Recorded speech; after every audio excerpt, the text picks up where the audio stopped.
Capítulo 19. Mayordomos sobre este ministerio. Cuando el campamento de Israel se disolvió, un brote devastador de cólera atacó a sus integrantes. Los santos, que solo unas horas antes habían estado saludables, se desplomaban sin poder moverse. Vomitaban una y otra vez y sufrían intensos dolores de estómago. Los gritos de los enfermos llenaban el campamento, y muchos hombres estaban demasiado débiles para cumplir su turno de vigilancia. Nancy Holbrook fue una de las primeras en enfermarse. Su cuñada Eunice pronto se unió a ella, afectada por calambres musculares insoportables. Wilford Woodruff pasó gran parte de la noche y el día siguiente atendiendo a un hombre enfermo de su compañía. José y los élderes del campamento dieron bendiciones a los enfermos, pero la enfermedad pronto golpeó también a muchos de ellos. José cayó enfermo después de unos días y languideció en su tienda, sin saber si iba a sobrevivir. Cuando algunos empezaron a morir, Heber Kimball, Brigham Young y otros más envolvieron los cuerpos en mantas y los enterraron a lo largo de un arroyo cercano. El cólera siguió su curso después de varios días, desapareciendo a principios de julio. Para ese momento, más de 60 santos habían caído enfermos.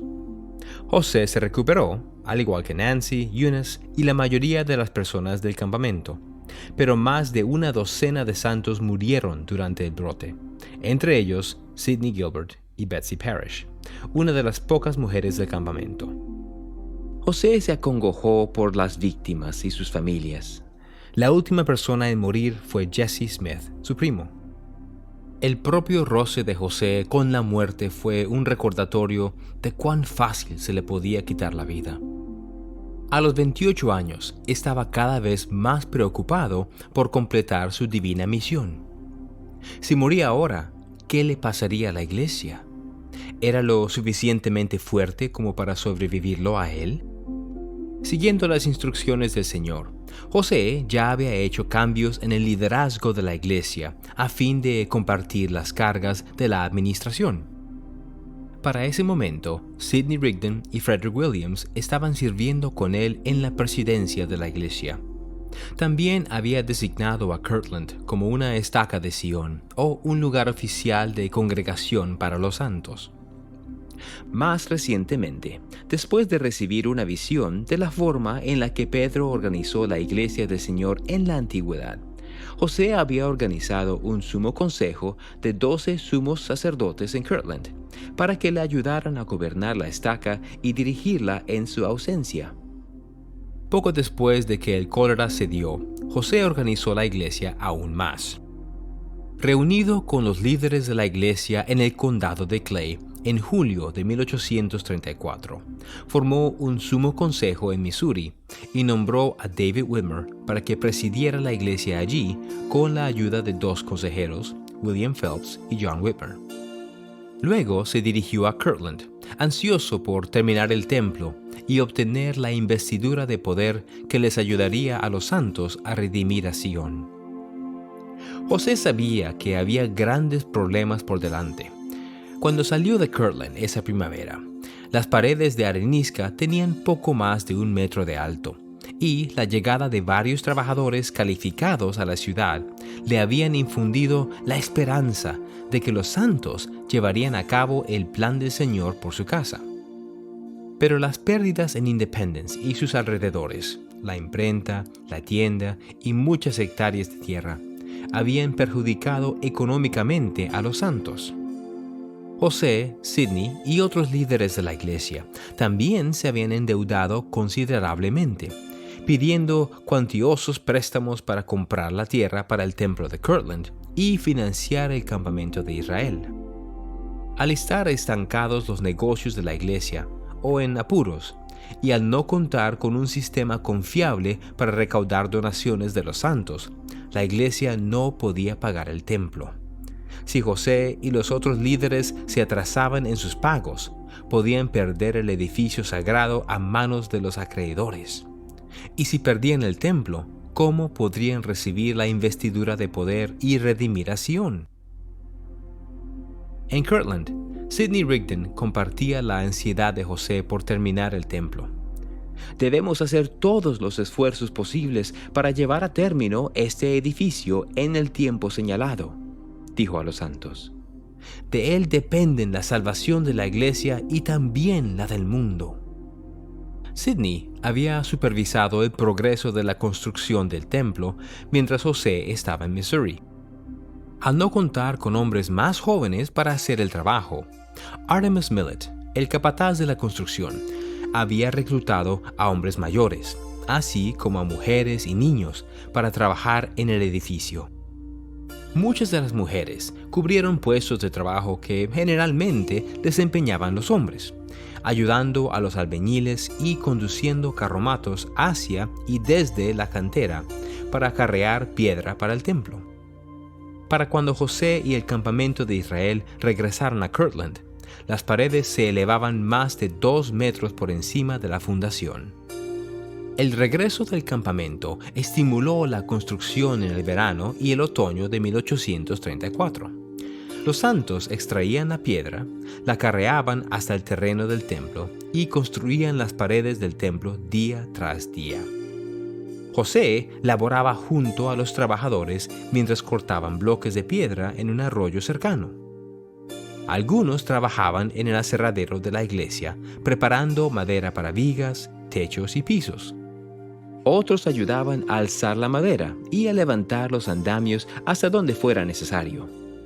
Mientras tanto, Emma, junto con otras mujeres, hacían ropa para los trabajadores y los mantenían alimentados. Violet Kimball, la esposa de Heber, hiló 45 kilogramos de lana para formar hilo. Lo tejió para hacer tela y cosió ropa para los trabajadores, sin guardarse ni siquiera un par de medias adicionales para ella. El entusiasmo de los santos por completar el templo animaba a Sidney, pero las deudas de la iglesia aumentaban cada día y, habiendo firmado él mismo muchos de los préstamos más grandes, sabía que quedaría arruinado económicamente si la iglesia no los pagaba. Cuando vio la pobreza de los santos y los sacrificios que estaban haciendo para terminar el templo, Sidney también temió que nunca tuvieran los recursos o la resolución para completarlo. Abrumado por la preocupación, a veces subía a la parte superior de las paredes del templo y le rogaba a Dios que les enviara los fondos que necesitaban para terminar el templo. Al orar, las lágrimas caían de sus ojos sobre las piedras que estaban debajo de sus pies. A 800 kilómetros al noreste de Kirtland, Caroline Tippets, de 21 años, guardaba cuidadosamente una gran suma de dinero entre la ropa y otros artículos que llevaba de Nueva York a Missouri. Ella y su hermano menor Harrison se estaban mudando al oeste con la esperanza de establecerse en algún lugar cerca del condado de Jackson.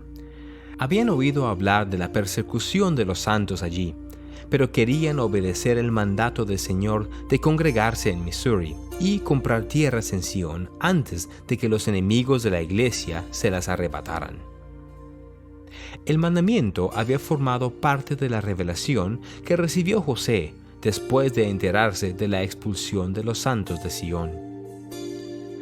«Compren cuantos terrenos se puedan obtener», decía, «en el condado de Jackson y en los condados circunvecinos». Los fondos habían de venir por donación. «Junten todas las iglesias su dinero», ordenó el Señor, «y desígnese hombres honrados, hombres sabios, y enviadlos a comprar estos terrenos». Cuando los líderes de la rama de Caroline se enteraron de la revelación, le pidieron al pequeño grupo de santos que ayunara y orara para solicitar la ayuda del Señor a fin de recaudar dinero para comprar tierras en Missouri. Algunos miembros de la rama hicieron grandes donaciones de efectivo y propiedades al fondo. Otros dieron unos pocos dólares. Caroline tenía alrededor de $250 que podía aportar al fondo. Era más dinero que lo que cualquier otra persona de la rama había donado, y probablemente más de lo que nadie esperaba que donara. pero ella sabía que eso ayudaría a los santos a redimir la tierra prometida. Cuando ella agregó su donación al fondo, el total llegó a aproximadamente $850, una cantidad sustancial de dinero. Después de la reunión, Harrison y su primo John fueron seleccionados para viajar a Missouri para comprar las tierras. Caroline decidió ir con ellos y proteger su parte de la donación. Después de que John puso en orden algunos negocios, y los miembros de la familia prepararon un tiro de caballos y un carromato para ellos, los tres estuvieron listos para partir hacia Missouri. Al subir al carromato, Caroline ansiaba comenzar una nueva vida en el oeste.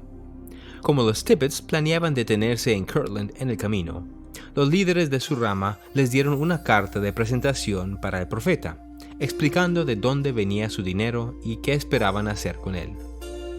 Durante todo el otoño de 1834, José y otros líderes de la iglesia se fueron rezagando cada vez más en sus pagos del terreno del templo, y los intereses de los préstamos continuaban acumulándose. Algunos trabajadores ofrecieron voluntariamente de su tiempo para trabajar en el templo, aliviando en algo la carga financiera de la iglesia.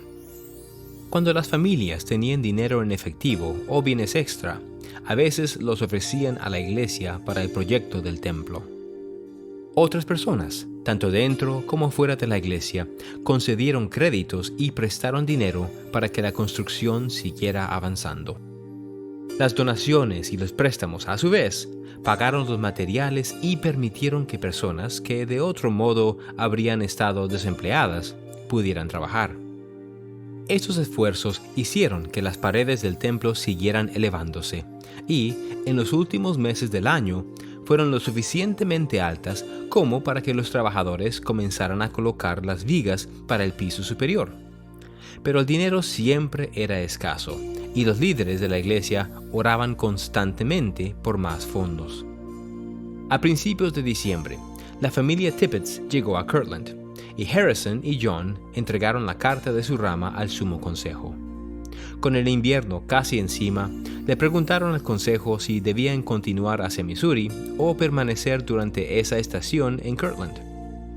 Después de conversarlo un poco, el sumo consejo recomendó que la familia se quedara en Ohio hasta la primavera.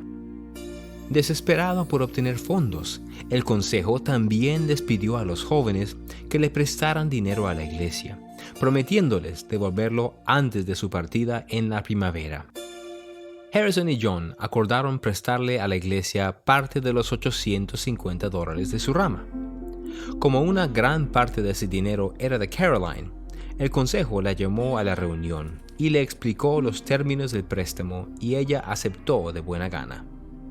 Al día siguiente, José y Oliver se regocijaron y dieron gracias al Señor por el alivio financiero que la familia Tippets había traído. Ese invierno llegaron más préstamos y donaciones a la iglesia, pero José sabía que todavía no serían suficientes para cubrir el creciente costo del templo. Sin embargo, Caroline Tippets y su familia habían demostrado que muchos santos en las ramas remotas de la iglesia deseaban hacer su parte en la obra del Señor. Al comenzar un nuevo año, José se dio cuenta de que tenía que encontrar una manera de fortalecer esas ramas y buscar su ayuda para terminar el templo, a fin de que los santos pudieran ser investidos con poder. La solución provino de una revelación que José había recibido varios años antes, en la que se mandaba a Oliver Cowdery y a David Whitmer que buscaran a 12 apóstoles para predicar el Evangelio al mundo. Al igual que los apóstoles en el Nuevo Testamento, estos hombres debían actuar como testigos especiales de Cristo, bautizando en su nombre y congregando a los conversos en Sion y sus ramas. Como quórum, los 12 apóstoles también funcionarían como un sumo consejo viajante y ministrarían en áreas que caían fuera de la jurisdicción de los sumos consejos de Ohio y Missouri. Dentro de esa función podrían dirigir la obra misional, supervisar las ramas y recaudar fondos para Sion y el templo. Un domingo a principios de febrero, José invitó a Brigham y a Joseph Young a su casa. Deseo que comuniquen a todos los hermanos de las ramas que vivan a una distancia razonable de este lugar que se convoca una conferencia general para el próximo sábado, dijo a los hermanos. En esa conferencia, explicó, se llamaría a 12 hombres para el nuevo quórum. Y tú, dijo a Brigham, serás uno de ellos. La semana siguiente, el 14 de febrero de 1835, los santos de Kirtland se reunieron para la conferencia. Bajo la dirección de José, Oliver, David y del otro testigo del Libro de Mormón, Martin Harris, anunciaron a los miembros del quórum de los 12 apóstoles. Cada uno de los hombres llamados había servido misiones de predicación, y 8 de ellos habían marchado en el campamento de Israel. Thomas Marsh y David Patton, ambos de alrededor de 35 años, eran los de mayor edad de los 12. Thomas era uno de los primeros conversos, habiendo obtenido un testimonio del Libro de Mormón mientras los primeros ejemplares todavía se estaban imprimiendo. David había servido misión tras misión en los 3 años transcurridos desde su conversión. Como José había afirmado una semana antes, Brigham también fue llamado al quórum, al igual que su mejor amigo Heber Kimball. Ambos hombres habían servido fielmente como capitanes en el campamento de Israel. Ahora Brigham volvería a dejar su banco de carpintero y Heber su rueda de alfarero para estar en la obra del Señor. Al igual que los apóstoles del Nuevo Testamento, Pedro y Andrés, Santiago y Juan, 2 pares de hermanos fueron llamados a los 12. Parley y Orson Pratt habían difundido el Evangelio hacia el este y el oeste, y ahora debían dedicarse a servir a las ramas de la iglesia en todas partes. Luke y Lyman Johnson habían predicado hacia el sur y el norte, y saldrían nuevamente, ahora con autoridad apostólica. El Señor escogió tanto a los instruidos como a los que carecían de estudios. Orson Hyde y William McLellan habían enseñado en la escuela de los profetas y trajeron sus sagaces intelectos al quórum. Aunque solo tenía 23 años, John Boynton había tenido gran éxito como misionero y era el único de los apóstoles que había asistido a una universidad. El hermano menor del profeta, William, no tenía el mismo beneficio de tener estudios formales, pero era un orador apasionado, intrépido frente a la oposición y presto a defender a los necesitados. Después de llamar a los apóstoles, Oliver les dio un encargo especial. Jamás cesen de esforzarse hasta que hayan visto a Dios cara a cara, les dijo. Fortalezcan su fe. Despójense de sus dudas, de sus pecados y de toda su incredulidad, y nada podrá impedir que vengan a Dios. Les prometió que predicarían el Evangelio en naciones lejanas y que recogerían a muchos de los hijos de Dios en la seguridad de Sión. Serán mayordomos sobre este ministerio, testificó. Tenemos una obra que realizar que ningún otro hombre puede hacer. Deben proclamar el Evangelio en su sencillez y pureza, y los encomendamos a Dios y a la palabra de su gracia. 2 semanas después de organizar a los 12, José formó otro quórum del sacerdocio para que se uniera a los apóstoles en la difusión del Evangelio, el fortalecimiento de las ramas y la recaudación de donaciones para la iglesia.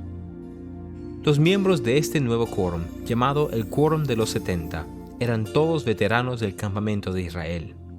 Debían viajar por todas partes, siguiendo el ejemplo del Nuevo Testamento, de los 70 discípulos que viajaban de 2 en 2 a cada ciudad para predicar la palabra de Jesús. El Señor seleccionó a 7 hombres para que presidieran el quórum, entre ellos Joseph Young y Sylvester Smith, el capitán de la compañía que se había peleado con el profeta durante la marcha del campamento de Israel. Con la ayuda del Sumo Consejo de Kirtland, los 2 hombres habían resuelto sus diferencias ese verano y se habían reconciliado. Poco después de los llamamientos, el profeta les habló a los nuevos quórums. Algunos de ustedes están enfadados conmigo porque no pelearon en Missouri. Dijo, pero permítame decirles que Dios no quiso que lo hicieran. En cambio, José explicó que Dios los había llamado a Missouri para probar su disposición a sacrificar y consagrar sus vidas a Sion y para aumentar el poder de su fe. Él no podía organizar su reino con 12 hombres para abrir las puertas de las naciones de la tierra al Evangelio y con 70 hombres bajo su dirección que siguieran sus pasos, enseñó, a menos que los eligiera de un grupo de hombres que hubieran ofrecido su propia vida y hubieran hecho un sacrificio tan grande como el de Abraham. Capítulo 20. No me deseches.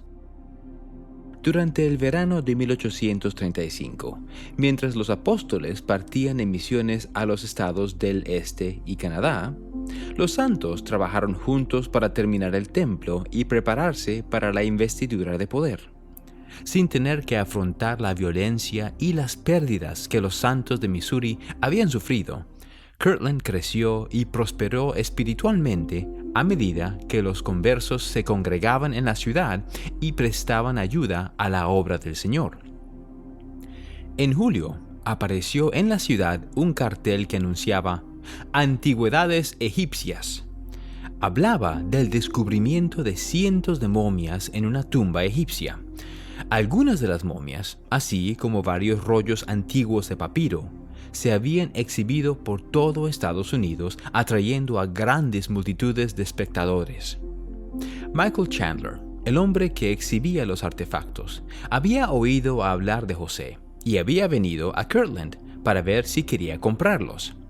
José examinó las momias, pero estaba más interesado en los rollos.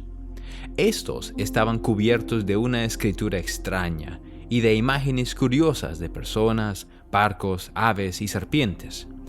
Chandler permitió que el profeta se llevara los rollos a casa y los estudiara durante la noche.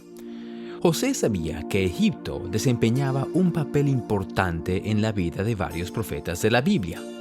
También sabía que Nefi, Mormón y otros escritores del libro de Mormón habían grabado sus palabras en lo que Moroni llamó egipcio reformado. Al examinar la escritura de los rollos, discernió que contenían enseñanzas fundamentales de Abraham, el patriarca del Antiguo Testamento. Al reunirse con Chandler al día siguiente, José preguntó cuánto quería por los rollos. Chandler dijo que solo vendería los rollos y las momias juntos por $2,400. El precio era mucho más de lo que José podía pagar. Los santos todavía estaban esforzándose por terminar el templo con fondos limitados y pocas personas de Kirtland tenían dinero para prestarle. Sin embargo, José creía que los rollos valían ese precio, y él y otras personas rápidamente recaudaron dinero suficiente para comprarlos. La emoción se extendió por la iglesia cuando José y sus escribas comenzaron a tratar de dar sentido a los símbolos antiguos, seguros de que el Señor pronto revelaría más de su mensaje a los santos. Cuando José no estaba estudiando minuciosamente los rollos, los ponía a estos y a las momias en exhibición para los visitantes. Emma se interesó mucho en estos objetos antiguos y escuchaba atentamente cuando José explicaba su comprensión de los escritos de Abraham. Cuando personas curiosas pedían ver las momias, a menudo las exhibía ella misma, contando lo que José le había enseñado. Era una época emocionante para vivir en Kirtland. Mientras los críticos de la iglesia continuaban acosando a los santos y las deudas seguían preocupando a José y a Sidney, Emma podía ver las bendiciones del Señor a su alrededor. Los trabajadores del templo completaron el techo en julio e inmediatamente comenzaron a construir una torre alta. José y Sidney comenzaron a efectuar reuniones dominicales en la estructura sin terminar, atrayendo a veces a congregaciones de hasta 1,000 personas para oírlos predicar. Emma y José vivían ahora en una casa cerca del templo, y desde su patio, Emma podía ver a Artemus Millet y a Joseph Young, cubriendo las paredes exteriores del templo con un estuco gris azulado que marcaban para que parecieran bloques de piedra tallada. Bajo la dirección de Artemis, los niños ayudaban a recolectar trozos de vidrio y vajilla rotos para triturarlos y mezclarlos con el estuco. A la luz del sol, los fragmentos hacían que las paredes del templo brillaran cuando la luz se reflejaba en ellas, tal como en las caras de una piedra preciosa. La casa de Emma siempre estaba llena de movimiento. Muchas personas se hospedaban con la familia Smith, entre ellos algunos de los hombres que dirigían la nueva imprenta de la iglesia. Además de imprimir un nuevo periódico de la iglesia, el Latter-day Saints Messenger and Advocate, estos hombres trabajaban en varios otros proyectos, tales como el himnario que Emma había compilado con la ayuda de William Phelps. El libro de Emma estaba integrado por nuevos himnos compuestos por los santos y piezas más antiguas de otras iglesias cristianas. William escribió algunos de los nuevos himnos, al igual que Parley Pratt y una conversa reciente llamada Eliza Snow. El último himno era El Espíritu de Dios, compuesto por William, que alababa a Dios por restaurar el Evangelio. Emma sabía que los impresores también estaban publicando una nueva recompilación de revelaciones llamada Doctrina y Convenios. Compilado bajo la supervisión de José y Oliver, Doctrina y Convenios era una combinación de las revelaciones del Libro de Mandamientos, no publicado, y de revelaciones más recientes, junto con una serie de discursos sobre la fe que los líderes de la iglesia habían impartido a los élderes.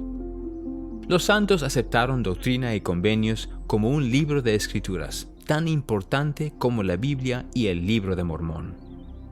Ese otoño, cuando estos proyectos estaban por completarse, los líderes de la iglesia de Missouri llegaron a Kirtland para prepararse para la dedicación del templo y la investidura de poder. El 29 de octubre, Emma y José celebraron una cena en honor a Edward Partridge y otras personas que habían llegado. Mientras todos se regocijaban por la unidad que sentían entre ellos, Newell Whitney le dijo a Edward que el año siguiente esperaba cenar con él en Sion. Mirando a sus amigos, Emma dijo que esperaba que todos en la mesa también pudieran unirse a ellos en la tierra prometida. «Amén», dijo José. «Dios lo conceda». Después de la cena, José y Emma asistieron a una reunión del Sumo Consejo de Kirtland. William, el hermano menor de José, había acusado a una mujer de la iglesia de abusar físicamente de su hijastra. Entre los testigos que hablaron en el caso estaba Lucy Smith, la madre de José y de William. Durante su testimonio, José interrumpió cuando ella comenzó a hablar sobre algo que el consejo ya había escuchado y resuelto. Poniéndose de pie, William acusó a José de dudar de las palabras de su madre. José se volvió hacia su hermano y le dijo que se sentara. William no le hizo caso y se mantuvo de pie. «Siéntate», repitió José, tratando de mantener la calma. William dijo que no se sentaría a menos que José lo derribara. Agitado, José se volvió para salir de la habitación, pero su padre lo detuvo y le pidió que se quedara. José llamó al orden al consejo y terminó la audiencia. Al final de la reunión, José se había calmado lo suficiente como para despedirse cortésmente de William. Pero William estaba furioso, convencido aún de que José estaba equivocado. Alrededor de esta época, Hiram Smith y su esposa Jerusha contrataron a Lydia Bailey, una conversa de 22 años, para que ayudara en la casa de huéspedes de ellos. José había bautizado a Lydia un par de años antes, cuando él y Sidney cumplían una corta misión en Canadá. Lydia se había mudado a Kirtland no mucho después, y Hiram y Jerusha prometieron cuidarla como si fuera de su familia.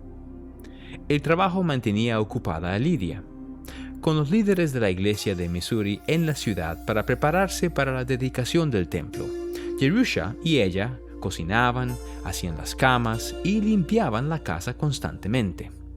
Rara vez tenía tiempo para hablar con los huéspedes, aunque Newell Knight, un viejo amigo de la familia Smith, había llamado su atención. «El hermano Knight es viudo», le dijo Jerusha un día mientras trabajaban. «Ah», dijo Lydia, fingiendo no estar interesada. «Perdió a su esposa el otoño pasado», dijo Jerusha. «Su corazón casi se le rompe». Al enterarse de la pérdida de Newell, Lydia recordó la suya. Cuando tenía 16 años, se había casado con un joven llamado Calvin Bailey. Después de su matrimonio, Calvin bebía en exceso y a veces la golpeaba a ella y a la hija de ambos. Con el tiempo, perdieron la granja debido al problema de Calvin con la bebida, lo que los obligó a alquilar una casa más pequeña. Lydia dio a luz a un niño allí, pero el bebé vivió solamente un día. Calvin abandonó a Lydia poco después, y ella, junto con su hija, regresó a vivir con sus padres. La vida parecía estar mejorando, pero luego su hija se enfermó.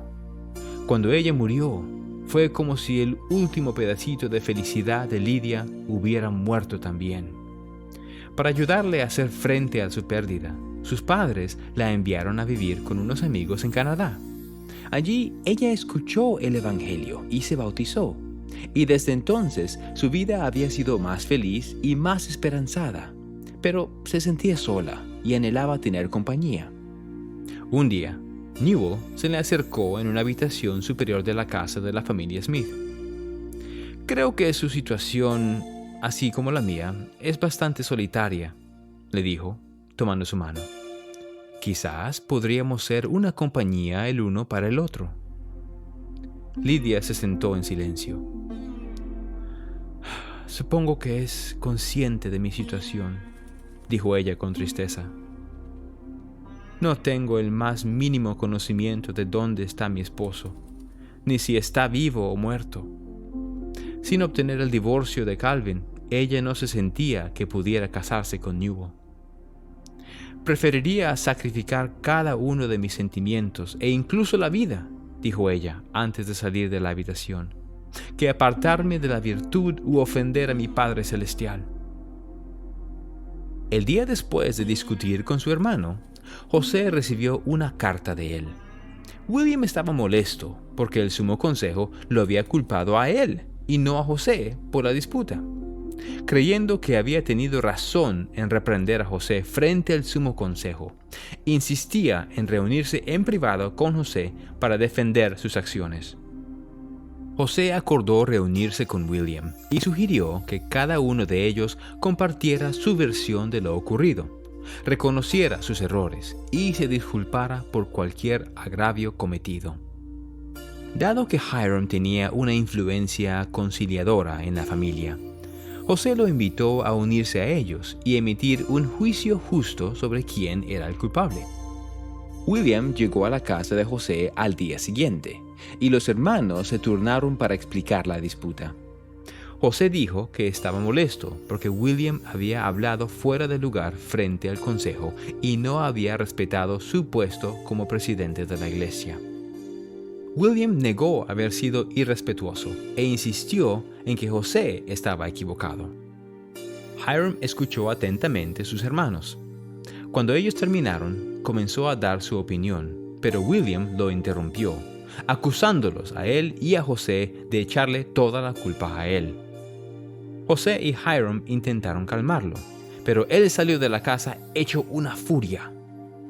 Más tarde ese día, le envió a José su licencia para predicar. Pronto, todo Kirtland sabía acerca de la disputa. Esta contienda dividió a la familia Smith, que por lo general era muy unida, haciendo que los hermanos y hermanas de José se pusieran en contra unos de otros. Preocupado porque sus críticos usaran la disputa familiar en contra de él y de la iglesia, José se mantuvo a distancia de William, en la esperanza de que la ira de su hermano se enfriaría. Pero William continuó despotricando en contra de José en las primeras semanas de noviembre, y algunos de los santos comenzaron a tomar partido también. Los apóstoles condenaron el comportamiento de William y lo amenazaron con expulsarlo del quórum de los 12. Sin embargo, José recibió una revelación en la que se les instaba a ser pacientes con William. Viendo las divisiones que iban produciéndose a su alrededor, José se entristeció.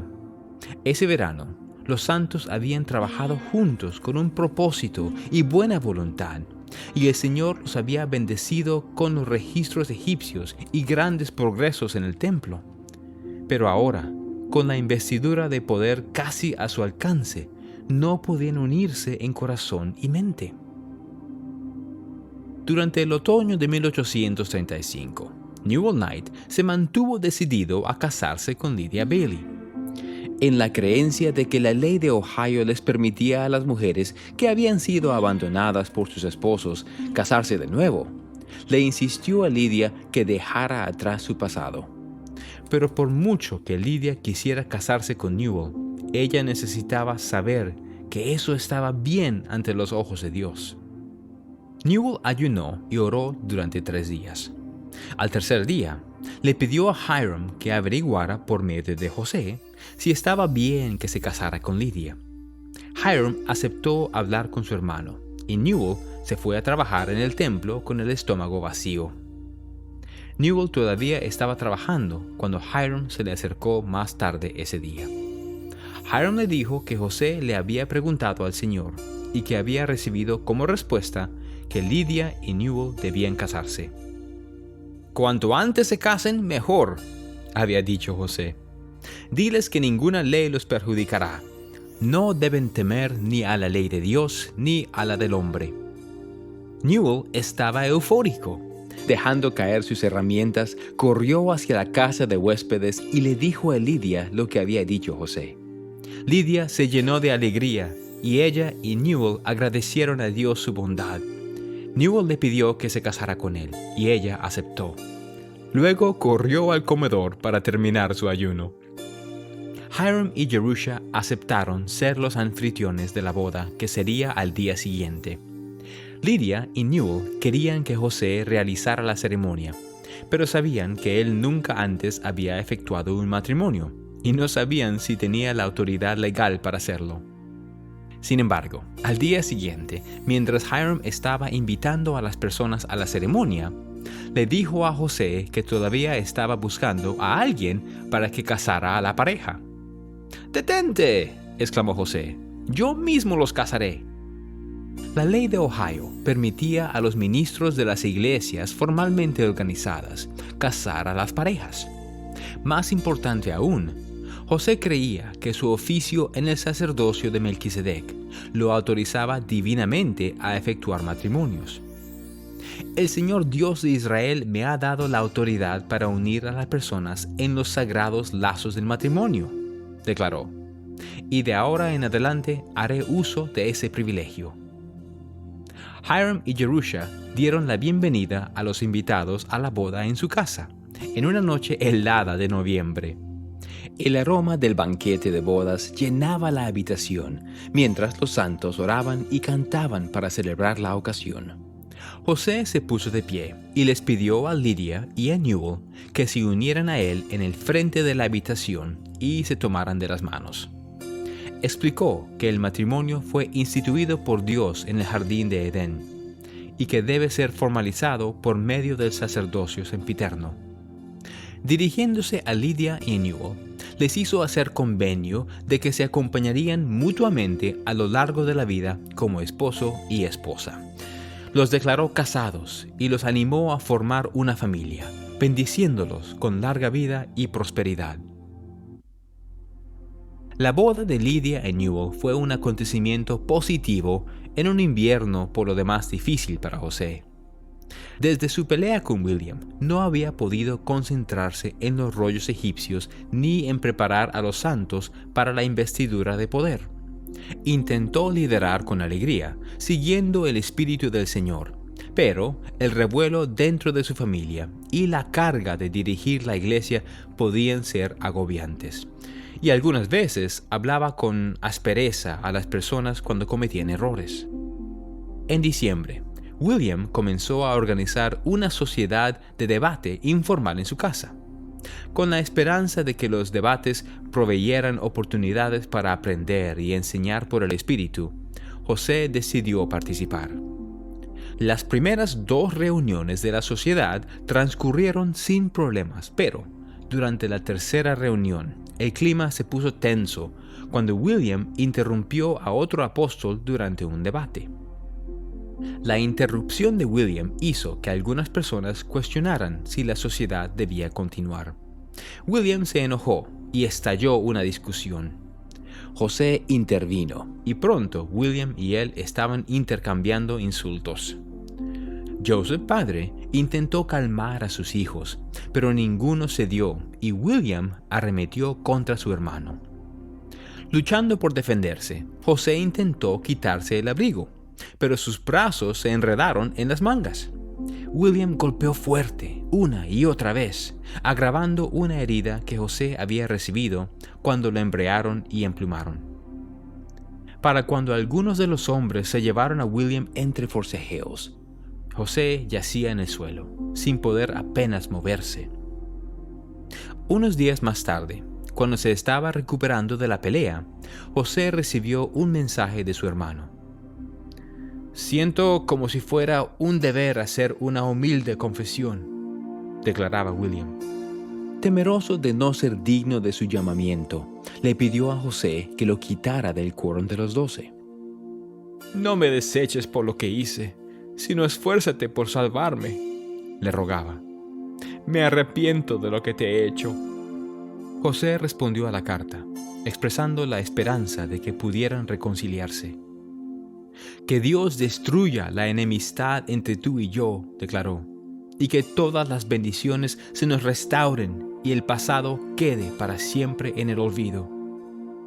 El primer día del año nuevo, los hermanos se reunieron con su padre y Hiram.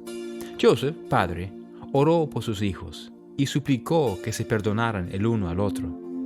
Mientras él hablaba, José pudo ver cuánto le había dolido a su padre su enemistad con William. El Espíritu de Dios llenó la habitación y el corazón de José se ablandó.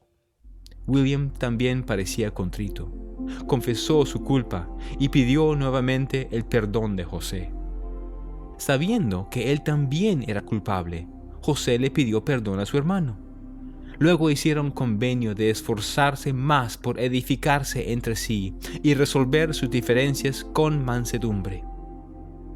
José invitó a Emma y a su madre a la habitación, y William y él repitieron su convenio. Lágrimas de gozo corrían por sus caras. Inclinaron la cabeza y José oró, agradecido que su familia estuviera nuevamente unida. Capítulo 21. El Espíritu de Dios. Después de reconciliarse con su hermano, José se centró nuevamente en terminar el templo. Aunque era una construcción modesta en comparación con las imponentes catedrales de Europa, el templo era más alto y más grandioso que la mayoría de las edificaciones de Ohio. Los viajeros en camino a Kirtland podían divisar fácilmente su colorido campanario y su reluciente techo rojo que asomaba por encima de la copa de los árboles. Las brillantes paredes de estuco, las puertas de un vivo color verde y las puntiagudas ventanas góticas hacían de él una vista espectacular. A fines de enero de 1836, el interior del templo estaba casi terminado y José estaba preparando a los líderes de la iglesia para la investidura de poder divino que el Señor había prometido darles. Nadie sabía con certeza cómo sería la investidura, pero José había explicado que vendría después de haber administrado las ordenanzas de lavamiento y la unción simbólicos a los hombres ordenados al sacerdocio, así como Moisés había lavado y ungido a los sacerdotes de Aarón en el Antiguo Testamento. Los santos también habían leído pasajes del Nuevo Testamento que brindaban una perspectiva sobre la investidura. Después de su resurrección, Jesús les había aconsejado a sus apóstoles que no abandonaran Jerusalén para predicar el Evangelio hasta que fueran investidos con poder de lo alto. Más tarde, en el día de Pentecostés, los apóstoles de Jesús recibieron ese poder, cuando el Espíritu descendió sobre ellos como un viento recio y hablaron en lenguas. Al prepararse los santos para su investidura, anticipaban una manifestación espiritual similar. En la tarde del 21 de enero, José, sus consejeros y su padre subieron las escaleras hasta un desván que había en la imprenta detrás del templo. Allí, los hombres se lavaron simbólicamente con agua limpia y se bendijeron unos a otros en el nombre del Señor. Una vez que fueron limpios, fueron al lado, al templo, donde se unieron con los obispados de Kirtland y Sion. Se ungieron la cabeza unos a otros con aceite consagrado y se bendijeron mutuamente. Cuando le llegó el turno a José, su padre lo ungió y lo bendijo para que dirigiera la iglesia como un Moisés de los últimos días y pronunció sobre él las bendiciones de Abraham, Isaac y Jacob. Luego, los consejeros de José le impusieron las manos sobre la cabeza y lo bendijeron. Cuando los hombres completaron la ordenanza, los cielos se abrieron y José tuvo una visión del futuro. Contempló el reino celestial, su hermosa puerta refulgiendo ante él como un círculo de fuego. Vio a Dios el Padre y a Jesucristo sentados en gloriosos tronos. Adán y Abraham, los profetas del Antiguo Testamento, también estaban allí, junto con la madre y el padre de José y su hermano mayor Alvin. Ver a su hermano hizo que José se extrañara. Alvin había muerto poco después de la primera visita de Moroni y nunca había tenido la oportunidad de bautizarse mediante la debida autoridad. ¿Cómo podría él heredar la gloria celestial? La familia de José se había negado a creer que Alvin estuviera en el infierno, como alguna vez lo sugirió un predicador, pero su destino eterno seguía siendo un misterio para ellos. Mientras José se maravillaba al ver a su hermano, oyó la voz del Señor decir: «Todos los que han muerto sin el conocimiento de este Evangelio, quienes lo habrían recibido si se les hubiese permitido permanecer, serán herederos del reino celestial de Dios». El Señor explicó que Él juzgaría a todas las personas según sus obras y los deseos de sus corazones. Las personas en la situación de Alvin no serían condenadas por haber carecido de oportunidades en la tierra. El Señor también enseñó que los niños pequeños que murieron antes de alcanzar la edad de responsabilidad, como los 4 bebés que José y Emma habían sepultado, serían salvos en el reino celestial. Luego de cerrarse la visión, José y sus consejeros ungieron a los miembros de los sumos consejos de Kirtland y Sion, que habían estado esperando en oración en otra habitación. Cuando los hombres recibieron la ordenanza, se desplegaron ante ellos más visiones del cielo. Algunos vieron ángeles, otros contemplaron el rostro de Cristo. Llenos del Espíritu, los hombres profetizaron de las cosas que habrían de venir y glorificaron a Dios hasta bien entrada la noche. 2 meses después, en la mañana del 27 de marzo de 1836, Lydia Knight se sentó hombro con otros santos en el salón inferior del templo. A su alrededor, la gente se apretujaba a medida que los acomodadores apiñaban a más personas en los barcos. Alrededor de 1000 santos ya estaban en la sala y muchos más se agolpaban en las entradas principales, con la esperanza de que los porteros los dejaran entrar. Lydia había visitado el templo un par de veces desde su matrimonio con Newell, ocurrido 4 meses antes. Ella y Newell habían ido ocasionalmente a escuchar un sermón o una disertación. Pero esta visita era diferente. Hoy los santos se habían reunido para dedicar el templo al Señor.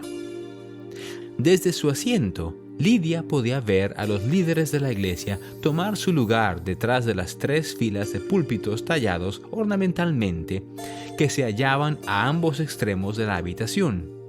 Frente a ella, en el extremo oeste del edificio, había púlpitos para la primera presidencia y otros líderes del sacerdocio de Melquisedec. Detrás de ella, a lo largo de la pared este, había púlpitos para los obispados y los líderes del sacerdocio arónico. Como miembros del Sumo Consejo de Missouri, Newell estaba sentado en una fila de asientos reservados detrás de esos púlpitos. Mientras esperaba que comenzara la dedicación, Lidia también podía admirar la hermosa obra de carpintería a lo largo de los púlpitos y la hilera de columnas altas que se extendía a lo largo de la habitación. Todavía era temprano por la mañana, y la luz del sol entraba a raudales en el salón a través de las altas ventanas ubicadas a lo largo de las paredes laterales. Por encima, colgaban grandes cortinas de lona, que podían deslizarse entre los bancos para dividir el espacio en salones temporarios. Cuando los acomodadores no pudieron meter a nadie más en la habitación, José se puso de pie y se disculpó con aquellos que no habían podido encontrar un lugar donde sentarse. Sugirió llevar a cabo una reunión adyacente en el salón de clase adjunto, en el primer piso de la imprenta. Unos minutos más tarde, después de que la congregación se acomodó en sus asientos, Sidney comenzó la reunión y habló con gran contundencia durante más de 2 horas. Después de un breve intermedio, durante el cual casi todos en la reunión permanecieron sentados, José se levantó y ofreció la oración dedicatoria que había preparado con la ayuda de Oliver y Sidney el día anterior. «Te pedimos, oh Señor, que aceptes esta casa», dijo José, «la obra de las manos de nosotros, tus siervos, la cual nos mandaste edificar». Pidió que los misioneros pudieran salir armados con poder para difundir el Evangelio hasta los cabos de la tierra. Oró por una bendición para los santos de Missouri, para los líderes de las naciones del mundo y para el Israel disperso. También le rogó al Señor que invistiera a los santos con poder.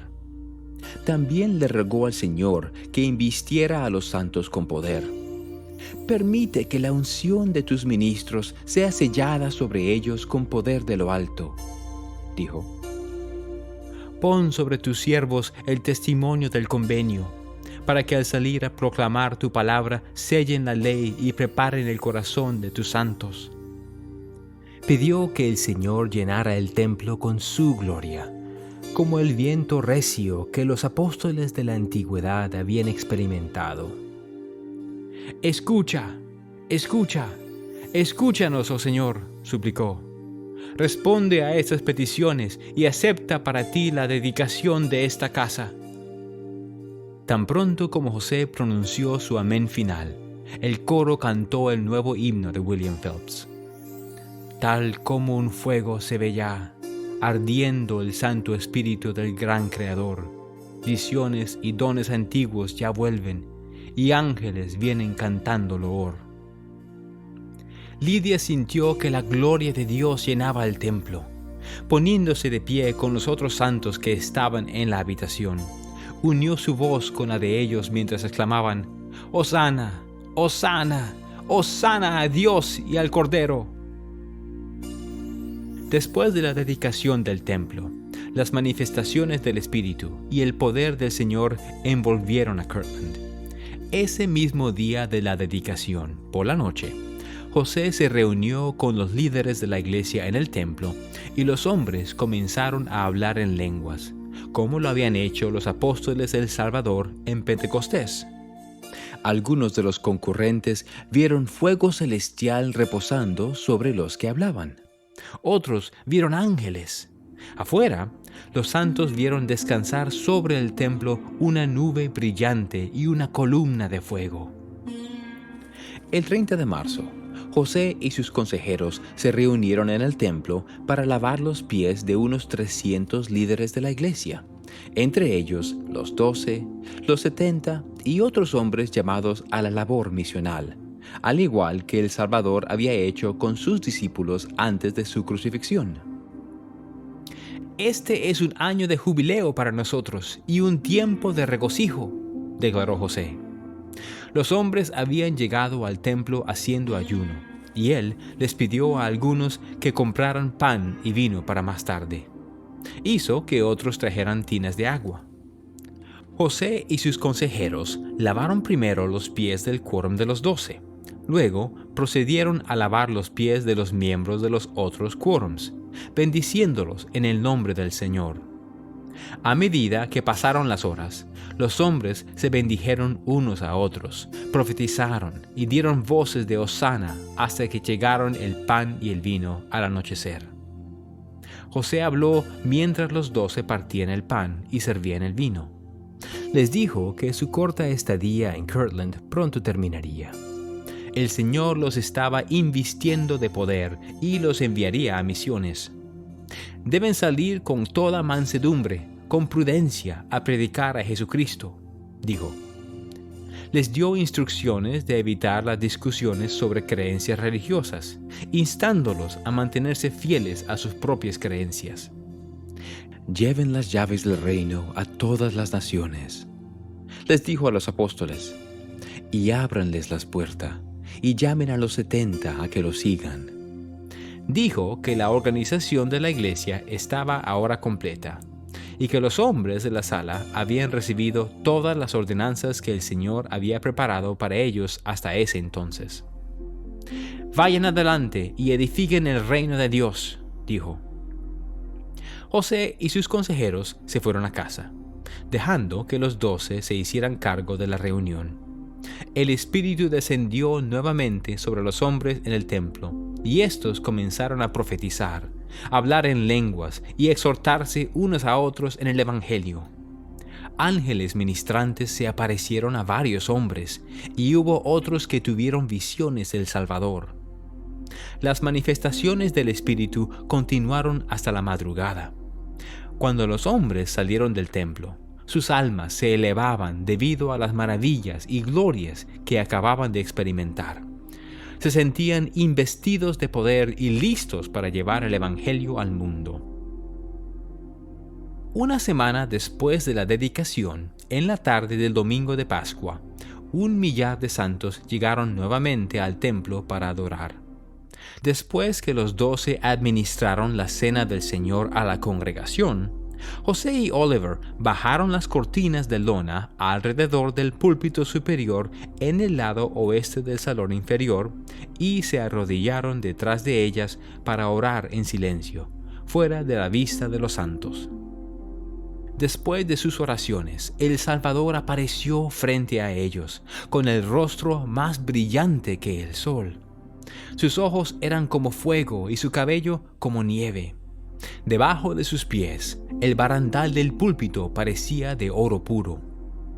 Regocíjese el corazón de todo mi pueblo, que con su fuerza ha construido esta casa a mi nombre, declaró el Salvador, siendo su voz como el estruendo de muchas aguas.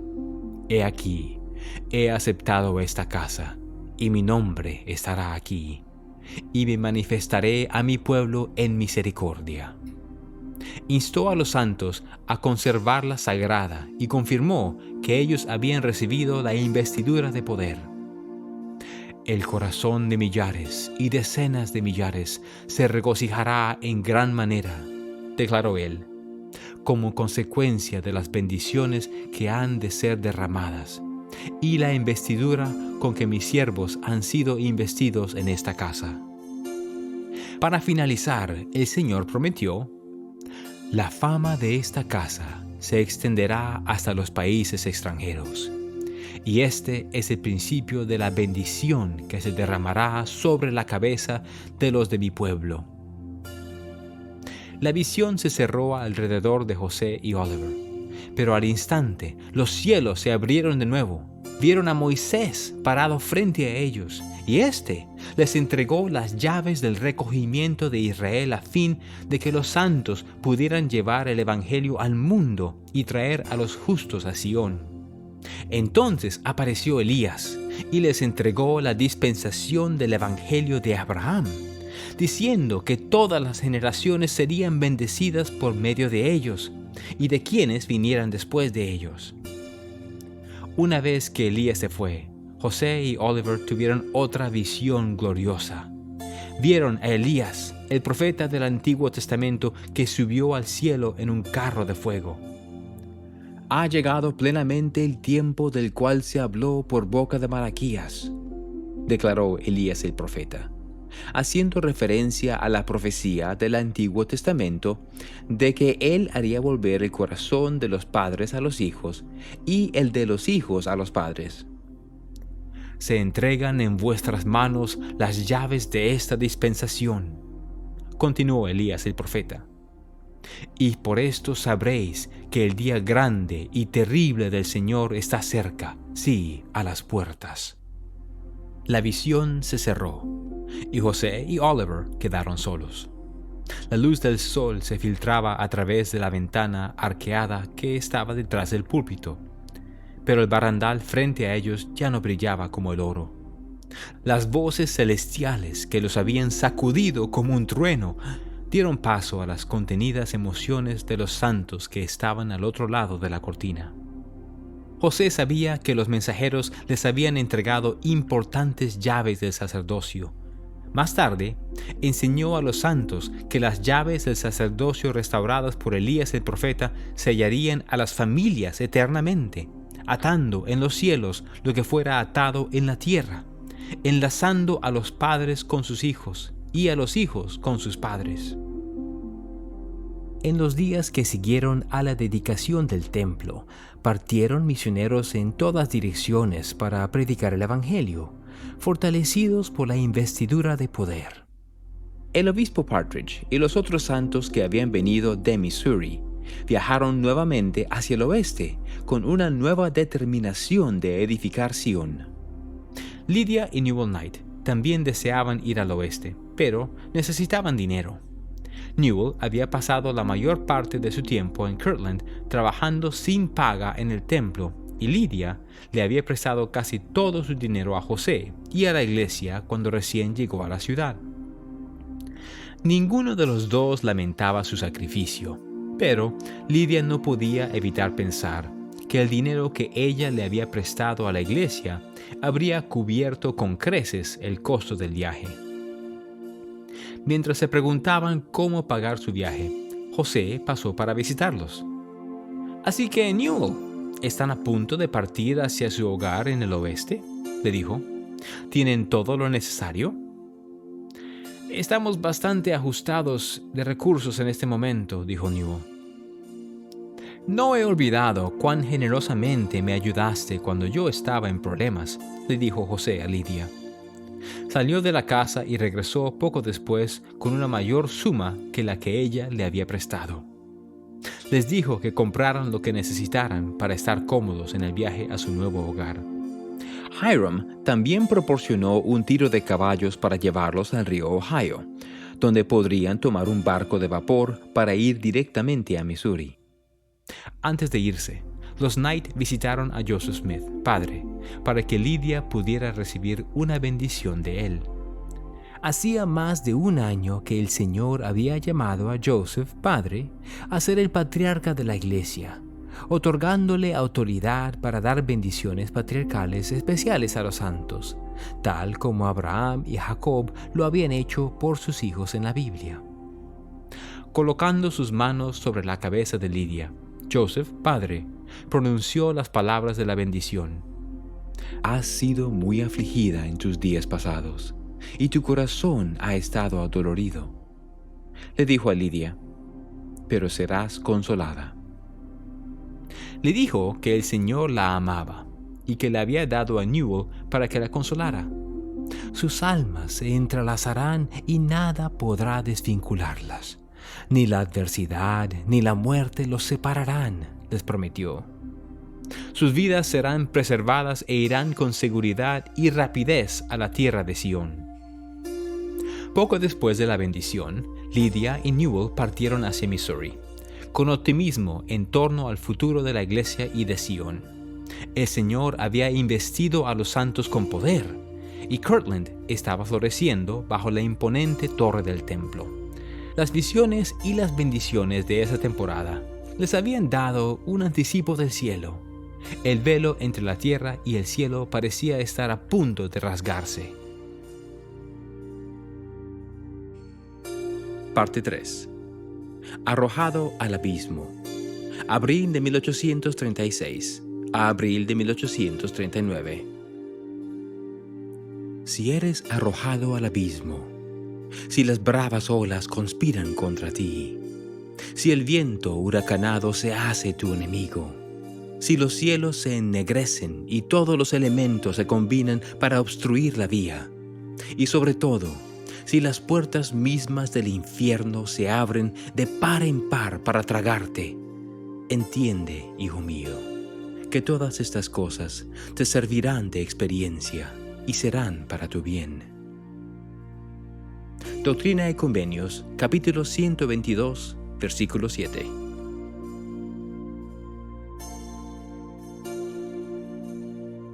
Capítulo 23. Toda trampa. Jonathan Crosby trabajaba en su nuevo hogar en Kirtland durante el otoño de 1836. Para noviembre había terminado de poner las paredes y el techo, pero la casa aún se encontraba con un piso sin terminar y sin ventanas o puertas. Con la pronta llegada del bebé, Caroline le había estado pidiendo que terminara la casa lo más pronto posible. Todo estaba bien con la dueña de la casa donde vivían, la hermana Granger, pero Caroline estaba ansiosa por mudarse de un lugar tan reducido a su propia casa. Mientras que Jonathan trabajaba fervientemente para hacer que la casa fuera habitable antes de la llegada del bebé, los líderes de la iglesia anunciaron sus planes para comenzar la Sociedad de Seguridad Financiera de Kirtland, un banco de pueblo diseñado para impulsar la economía en dificultades de Kirtland y recaudar dinero para la iglesia. Al igual que otros bancos pequeños en los Estados Unidos, otorgaría préstamos a los prestatarios para que pudieran comprar propiedades y bienes, lo que ayudaría a la economía local a crecer. A medida que los prestatarios pagaran estos préstamos con intereses, el banco obtendría un beneficio. Los préstamos se emitirían en forma de notas bancarias respaldadas por la Reserva Limitada de Monedas de Plata y Oro de la Sociedad de Seguridad Financiera de Kirtland. Para aumentar esta reserva de dinero fuerte, el banco vendería acciones a los inversionistas, quienes se habrían comprometido a realizar pagos en sus acciones a lo largo del tiempo. A principios de noviembre, la Sociedad de Seguridad Financiera de Kirtland tenía más de 30 accionistas, incluidos José y Sidney, que invirtieron gran parte de su propio dinero en el banco. Los accionistas eligieron a Sidney como presidente de la institución y a José como cajero, haciéndolo responsable de las cuentas del banco. Con los planes para el banco en marcha, Oliver fue al este para comprar materiales para imprimir notas bancarias, y Orson Hyde fue a solicitar una carta estatutaria de la legislatura estatal para que pudieran operar el banco legalmente. Mientras tanto, José instó a todos los santos a invertir en la Sociedad de Seguridad Financiera de Kirtland, citando escrituras del Antiguo Testamento que pedían a los antiguos israelitas que trajeran su oro y plata al Señor. José sintió que Dios aprobaba sus esfuerzos y prometió que todo estaría bien si los santos guardaban los mandamientos del Señor. Confiando en la palabra del profeta, más santos invirtieron en la Sociedad de Seguridad Financiera de Kirtland, aunque otros fueron más cautelosos sobre la compra de acciones en una institución nueva. Los Crosby pensaron en comprar acciones, pero el alto costo de construir su casa no les había dejado dinero extra. A principios de diciembre, Jonathan finalmente había instalado ventanas y puertas para la casa, y él y Caroline se mudaron allí. El interior todavía no estaba terminado, pero tenía una buena cocina para mantenerse calientes y alimentados. Jonathan también había cavado un pozo cerca de donde podían obtener agua fácilmente. Caroline estaba feliz de tener su propia casa, y el 19 de diciembre dio a luz a un varón sano, mientras una gran tormenta de nieve se agitaba afuera. El invierno envolvía a Kirtland, y en enero de 1837, la Sociedad de Seguridad Financiera de Kirtland abrió sus puertas. El primer día, José emitió notas bancarias recién salidas de la imprenta, con el nombre de la institución y su firma en el frente. A medida que más santos obtenían préstamos, a menudo utilizando sus tierras como garantía, las notas comenzaban a circular por Kirtland y otros lugares.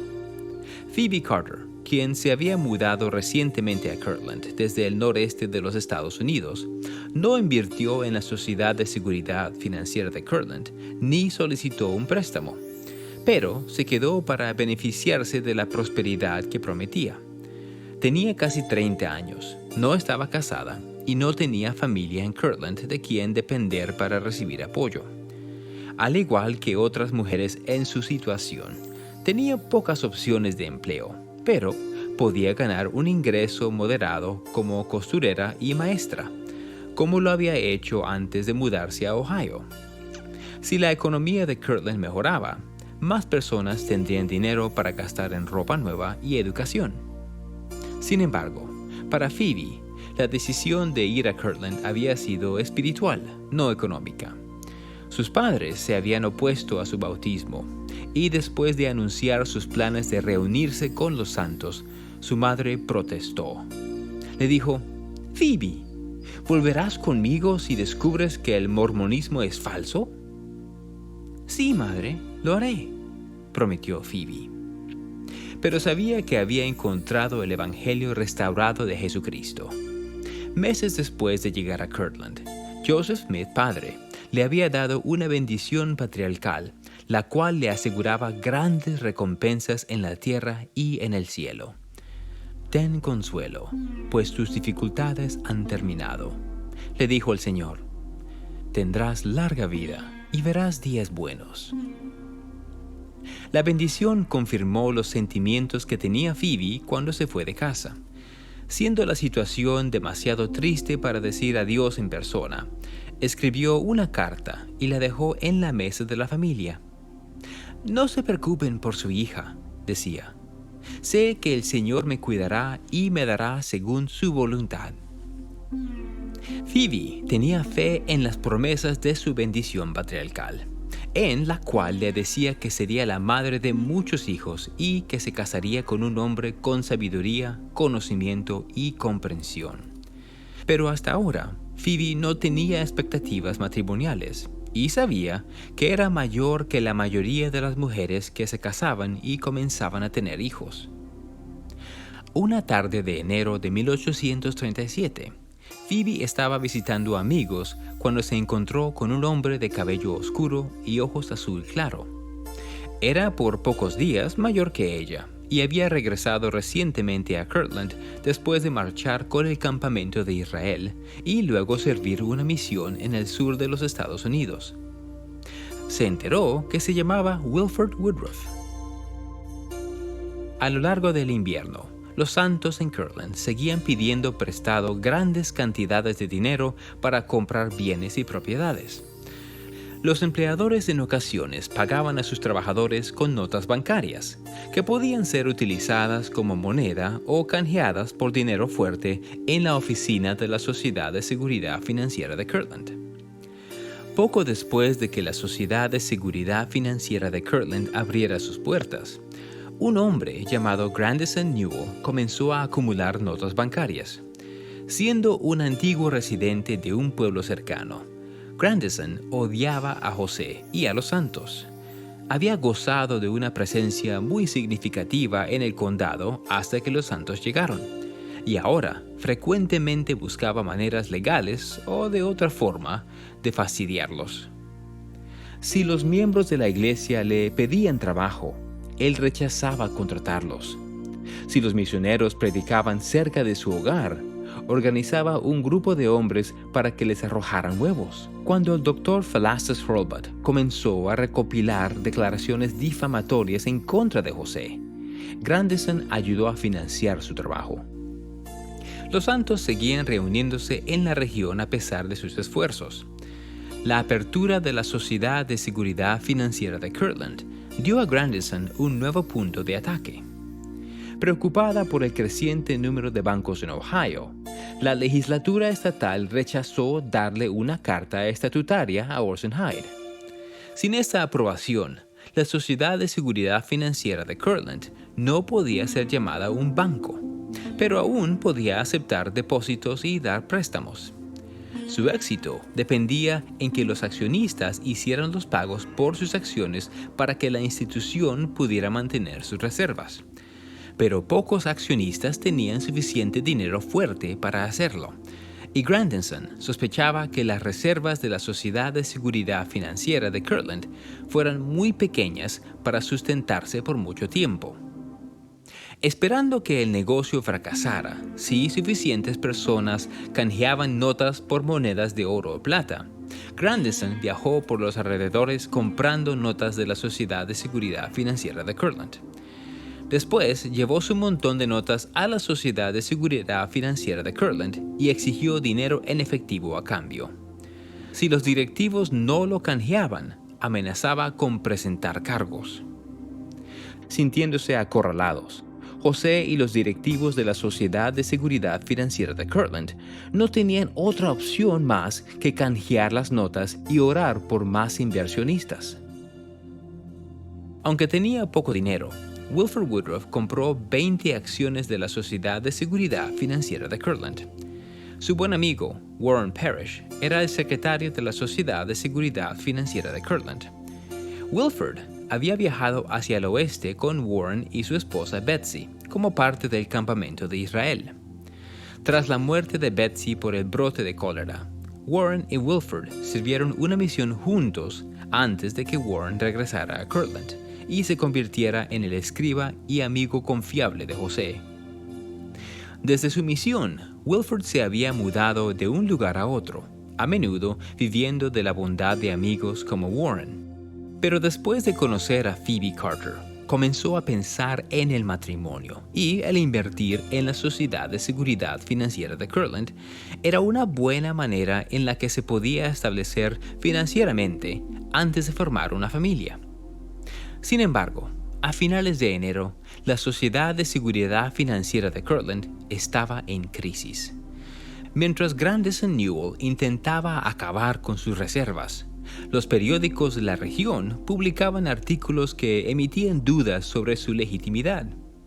Al igual que otros en el condado, algunos santos habían especulado en tierras y bienes, esperando hacerse ricos sin hacer mucho esfuerzo. Otros descuidaron hacer los pagos requeridos en sus acciones. Al poco tiempo, muchos trabajadores y negocios en Kirtland y sus alrededores dejaron de aceptar notas de la Sociedad de Seguridad Financiera de Kirtland.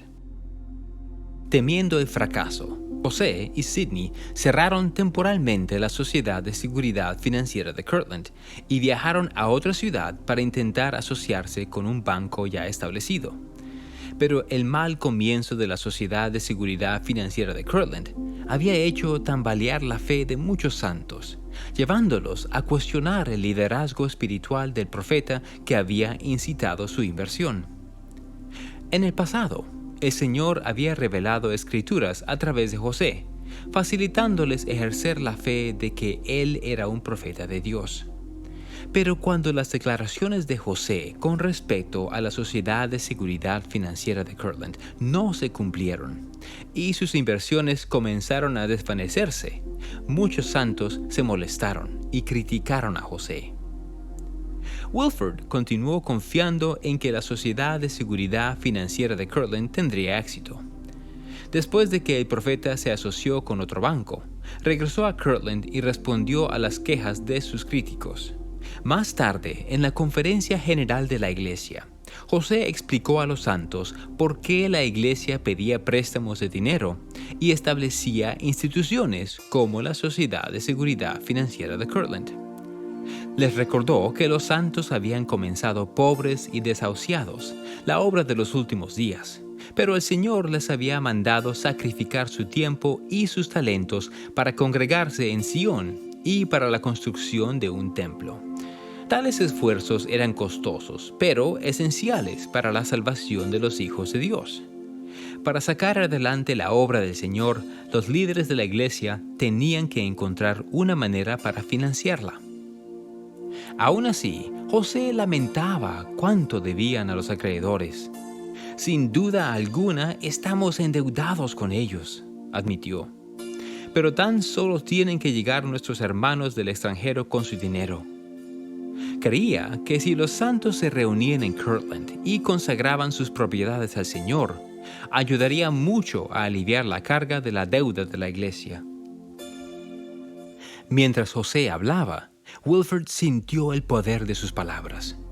Oh, que pudieran ser escritas en nuestros corazones como con una pluma de hierro, pensó, para que permanezcan por siempre y las practiquemos en nuestras vidas.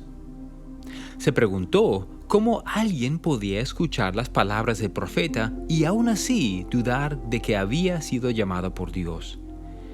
Pero las dudas persistían.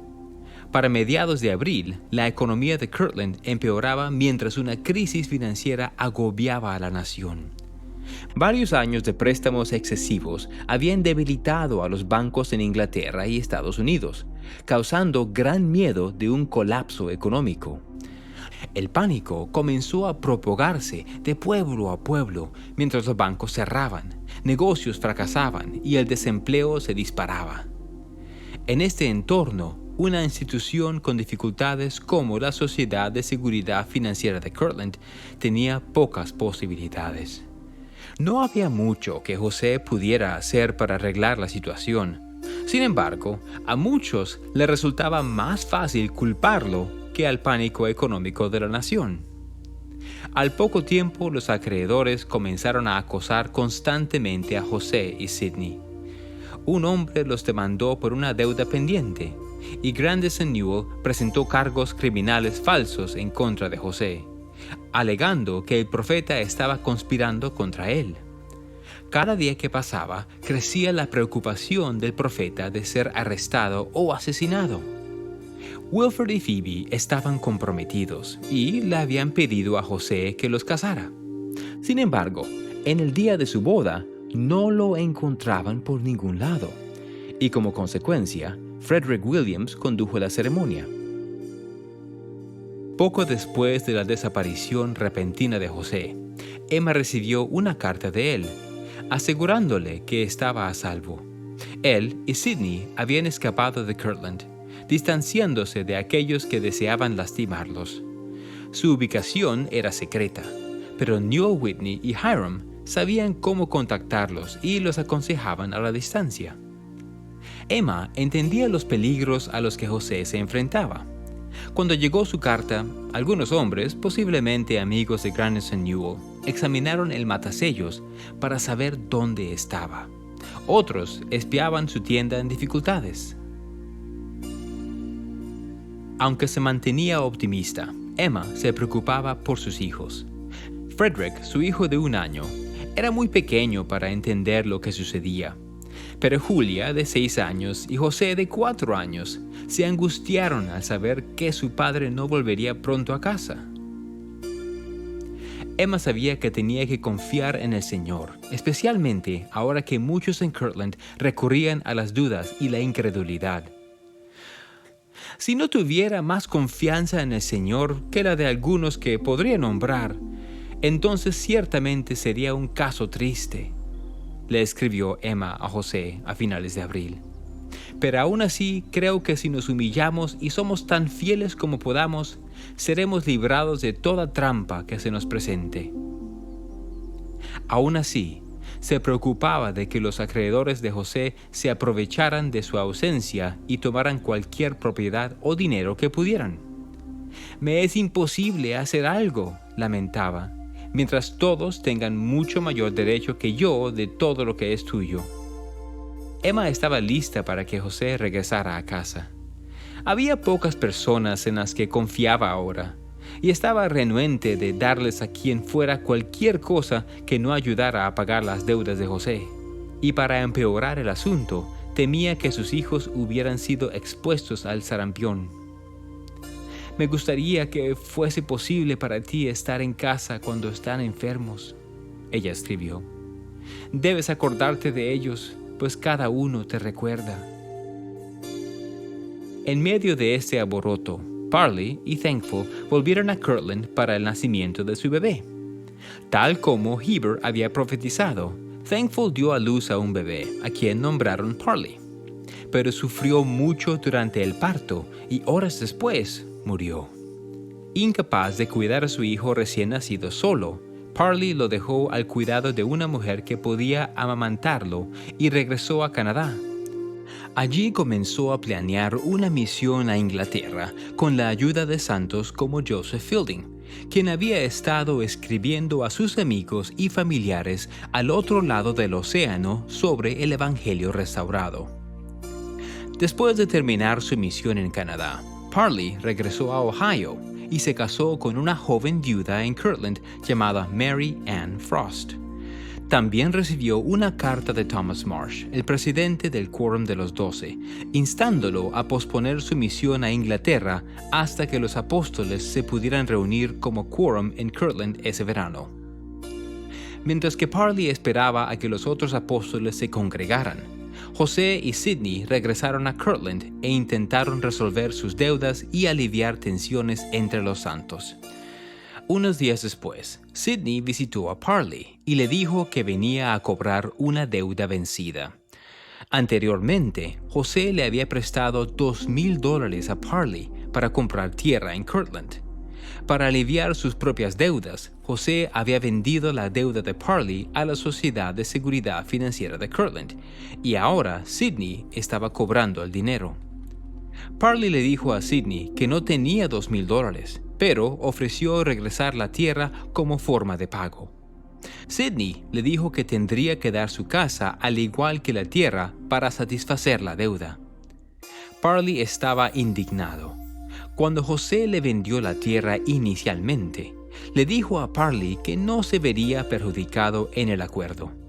¿Y dónde quedaba la bendición de Heber Kimball prometiéndole innumerables riquezas y libertad de deudas? Ahora Parley sentía que José y Sidney le estaban quitando todo lo que tenía. Si perdía su tierra y hogar, ¿qué harían él y su familia? Al día siguiente, Parley envió a José una carta expresando su enojo. Estoy profundamente convencido de que toda esta escena de especulación en la que nos hemos involucrado es del diablo, escribió, la cual ha dado lugar a mentir, engañar y tomar provecho del prójimo. Parley le dijo a José que aún creía en el Libro de Mormón y en Doctrina y Convenios, pero que estaba perturbado por las acciones del profeta. Exigía que José se arrepintiera y aceptara la tierra como pago de la deuda. De otra manera, tendría que tomar acción legal. Me veré en la dolorosa necesidad de presentar cargos en tu contra, advirtió, por extorsión, codicia y aprovecharte de tu hermano. El 28 de mayo, unos días después de que Parley enviara su carta a José, Wilford Woodruff fue al templo para una reunión dominical. Mientras la inconformidad aumentaba en Kirtland, Wilford permaneció como uno de los aliados más fieles de José. Pero Warren Parrish, quien había trabajado junto a José por años, había comenzado a criticar al profeta por su papel en la crisis financiera y rápidamente se estaba convirtiendo en un líder de los disidentes. Wilford oraba para que el espíritu de contención en la iglesia se disipara, pero él no permanecería por mucho tiempo en Kirtland para ayudar. Recientemente había sentido la impresión de llevar el Evangelio a las Islas Fox, cerca de la costa del estado noreste de Maine, cerca del hogar de los padres de Phoebe. Esperaba que en el camino tuviera la oportunidad de enseñar el Evangelio a sus propios padres y a su hermana menor. Phoebe lo alcanzaría para reunirse con la familia de él y llevarlo más al norte para encontrarse con la suya. Aunque estaba ansioso por estar con su familia, Wilford no podía evitar preocuparse por José y por el estado en el que se encontraba la iglesia en Kirtland. Cuando se sentó en el templo, vio a José en el púlpito. Ante tanta oposición, el profeta se veía abatido. Había perdido miles de dólares en el fracaso de la Sociedad de Seguridad Financiera de Kirtland, mucho más que cualquier otra persona, y, a diferencia de muchos otros, no había abandonado la institución cuando comenzó a quebrar. Contemplando la congregación, José se defendió en contra de sus críticos, hablando en el nombre del Señor. Mientras Wilford escuchaba, podía ver el poder y el Espíritu de Dios reposar sobre José. También lo sintió descender sobre Sidney y otros mientras tomaban el estado y testificaban de la integridad de José. Pero antes de terminar la reunión, Warren se paró y acusó a José en frente de la congregación. El corazón de Wilford se hundió mientras escuchaba la diatriba. ¡Ay, Warren!, se constritó. Capítulo 22. Pon a prueba al Señor. Después de la dedicación del templo, José se deleitaba en la esperanza y buena voluntad que moraban en Kirtland. Los santos fueron testigos de un derramamiento de dones espirituales durante la primavera de 1836. Muchos vieron huestes de ángeles, vestidos de un blanco radiante, de pie en el techo del templo, y algunas personas se preguntaban si el milenio había comenzado. José podía ver evidencia de las bendiciones del Señor en todas partes. Cuando se mudó a Kirtland 5 años antes, la iglesia estaba desorganizada e ingobernable. Desde entonces, los santos habían aceptado la palabra del Señor más plenamente y habían transformado una simple aldea en una fuerte estaca de Sión. El templo era un testimonio de lo que podían lograr cuando seguían a Dios y trabajaban juntos. Aunque José se regocijaba del éxito en Kirtland, no podía olvidar a los santos en Missouri, que todavía se encontraban refugiados en pequeñas comunidades a las afueras del condado de Jackson, a lo largo del río Missouri.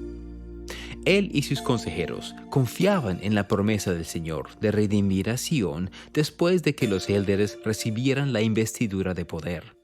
Sin embargo, nadie sabía cómo y cuándo el Señor llevaría a cabo su promesa. Dirigiendo su atención hacia Sión, los líderes de la iglesia ayunaron y oraron para saber la voluntad del Señor. Entonces José recordó la revelación en la que el Señor había pedido a los santos comprar todas las tierras dentro y alrededor del condado de Jackson. Los santos ya habían comenzado a comprar algunas tierras en el condado de Clay, pero, como siempre, el problema era encontrar el dinero para realizar más compras. A inicios de abril, José se reunió con los miembros de la imprenta de la iglesia para analizar las finanzas de la iglesia. Los hombres creían que necesitaban contribuir todos sus recursos a la redención de Sión y recomendaban que José y Oliver se encargaran de campañas para la recaudación de fondos para comprar más tierras en Missouri. Desafortunadamente, la iglesia estaba endeudada con decenas de miles de dólares por la construcción del templo y por la compra previa de tierras. Además, el dinero aún era escaso en Kirtland, incluso con los misioneros recolectando donaciones. Gran parte de la riqueza de los santos era sus tierras, lo que significaba que pocas personas podían hacer donaciones monetarias. Y sin dinero en efectivo, había poco que la iglesia pudiera hacer para salir de la deuda o comprar más tierras en Sión. Una vez más, José tuvo que encontrar alguna manera de financiar la obra del Señor. A 322 kilómetros al norte, Parley Pratt se encontraba en las afueras de un pueblo llamado Hamilton, en el sur de Canadá. Se dirigía hacia Toronto, una de las ciudades más grandes de la provincia, para servir su primera misión después de haber recibido la investidura de poder. No tenía dinero ni amigos en el área, ni idea de cómo lograr lo que el Señor le había mandado hacer. Unas semanas antes, mientras los 12 y los 70 partían de Kirtland para predicar el Evangelio, Parley había planeado quedarse en casa con su familia. Tal como muchos santos en Kirtland, estaba inundado en deudas, habiendo comprado tierra en la región y construido una casa a crédito. Parley también estaba preocupado por su esposa, Thankful, quien estaba enferma y necesitaba de su cuidado. Aunque ansiaba predicar, hacer una misión parecía imposible. Pero Heber Kimball había ido a su casa a darle una bendición como su amigo y compañero en el apostolado. «Siga adelante en el ministerio sin dudar en nada», dijo Heber. No des pensamientos a tus deudas, ni a las necesidades de la vida, pues el Señor te proveerá con los medios suficientes para todas las cosas. Hablando por inspiración, Heber le dijo a Parley que fuera a Toronto, prometiéndole que encontraría personas listas para recibir la plenitud del Evangelio. Dijo que Parley establecería los cimientos para una misión a Inglaterra y encontraría alivio a sus deudas. «Aún tendrás riquezas, plata y oro», profetizó Heber, «hasta que aborrezcas contarlas». También habló de Thankful. «Tu esposa será sanada desde este momento», prometió, «y te dará a luz un hijo». La bendición fue maravillosa, pero sus promesas parecían imposibles. Parley había experimentado mucho éxito en el campo misional, pero Toronto era nuevo y desconocido para él. Nunca había ganado mucho dinero en su vida, y era poco probable que recibiera suficiente dinero en la misión para pagar sus deudas. Las promesas hechas a Thankful eran las más improbables de todas. Tenía casi 40 años y se hallaba frecuentemente enferma y débil. Después de 10 años de matrimonio, ella y Parley no habían tenido hijos. Pero con fe en las promesas del Señor, Parley se dirigió al noreste, viajando por carreta a través de caminos lodosos. Cuando llegó a las cataratas de Niágara y cruzó a Canadá, comenzó a viajar a pie hasta llegar a Hamilton. Pensar en casa y en la inmensidad de su misión enseguida lo abrumaron, y ansiaba saber cómo se suponía que debía ejercer fe en una bendición cuando sus promesas parecían estar tan fuera del alcance. Pon a prueba al Señor, le susurró repentinamente el Espíritu, y verás si hay algo difícil para Él. Mientras tanto, en Missouri, Emily Partridge, de 12 años, se sintió aliviada al ver que la primavera volvía al condado de Clay. Con su padre en Kirtland para la dedicación del templo, ella y el resto de su familia compartían una cabaña de madera de un solo cuarto con la familia de Margaret y John Corral, el consejero de su padre en el obispado. La cabaña se había usado como un establo antes de que las dos familias se mudaran, pero su padre y el hermano Corral habían limpiado el estiércol que tapizaba el piso y lograron hacer de ella un lugar habitable. Había una gran chimenea y las familias pasaron el frío invierno acurrucados alrededor del calor que producía. Esa primavera, el padre de Emily regresó a Missouri para resumir sus deberes como obispo.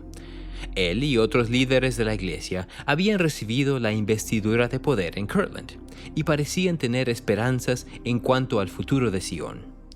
Conforme calentaba el clima, Emily se preparaba para regresar a la escuela. Poco tiempo después de que los santos llegaron al condado de Clay, establecieron una escuela en una cabaña cerca de un huerto de árboles frutales. A Emily le encantaba jugar con sus amigos en el huerto y comer la fruta que caía de las ramas de los árboles. Cuando Emily y sus amigos no estaban estudiando, hacían casas con las ramas y usaban enredaderas como cuerdas para saltar. La mayoría de los compañeros de clase de Emily pertenecían a la iglesia. Sin embargo, algunos eran hijos de los antiguos pobladores de la región. Ellos generalmente vestían mejor que Emily y que los otros niños pobres, y algunos se burlaban de la ropa deshilachada de estos pequeños santos. Pero, por lo general, todos se llevaban suficientemente bien, a pesar de sus diferencias. No sucedía lo mismo en el caso de sus padres. A medida que más santos se mudaban al condado de Clay y compraban grandes extensiones de tierra, los antiguos pobladores empezaban a sentirse incómodos e impacientes. Inicialmente dieron la bienvenida a los santos al condado, ofreciéndoles refugio hasta que pudieran regresar a sus hogares al otro lado del río. Nadie esperaba que los miembros de la iglesia establecieran un hogar permanente en el condado de Clay. Al principio, la tensión que existía entre los santos y sus vecinos afectaba muy poco la rutina diaria de la escuela de Emily. Pero a medida que transcurría la primavera y sus vecinos se volvían más hostiles, Emily y su familia temían que la pesadilla del condado de Jackson se repitiera y que de nuevo quedaran sin un hogar. Al continuar con su viaje al norte, Parley pidió al Señor que le ayudara a llegar a su destino. Poco tiempo después, conoció a un hombre que le dio $10 y una carta de presentación a un hombre en Toronto llamado John Taylor. Parley utilizó el dinero para comprar un pasaje por barco de vapor a la ciudad y llegó al hogar de la familia Taylor poco después. John y Leonora Taylor eran una pareja joven de Inglaterra.